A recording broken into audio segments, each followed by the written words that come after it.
জামাতে ইসলামীর আমির ডাক্তার শফিকুর রহমান চাঁদাবাজি, দখলদারি এমনকি অসাধু ব্যবসায়ীদেরকে কঠিন হুঁশিয়ারি দিলেন। তো ভিডিওটি খুব ইন্টারেস্টিং হতে চলেছে, তাই ভিডিওটি শেষ পর্যন্ত দেখতে থাকুন। জামাতে ইসলামীর আমির ডাক্তার শফিকুর রহমান বলেন, বাংলাদেশের মানুষ আর বিভাজনের রাজনীতি দেখতে চায় না।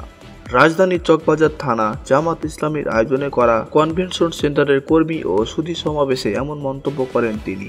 স্বাধীন দেশে কোনো মন্দির গির্জা পাহারা দিতে হবে, কেন পাহারা দিতে হবে এমন প্রশ্ন রেখে তিনি বলেন, কিছু মতলববাজ লোক এখনও সমাজকে অস্থিতিশীল করার চেষ্টা করছে।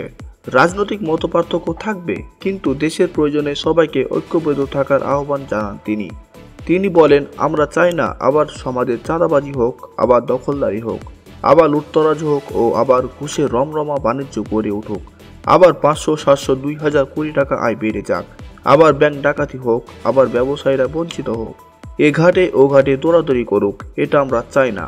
ব্যবসার প্রয়োজনে সৎ ব্যবসায়ীরা ব্যাংক থেকে সহযোগিতা পাবে, পুঁজি পাবে। অসৎ দুর্বৃত্তরা ব্যাংকের কাছেও যেতে পারবে না। অবশ্যই নিশ্চিত করবে যদি ইমানদারদের সরকার গঠিত হয়, ইনশাল্লাহ।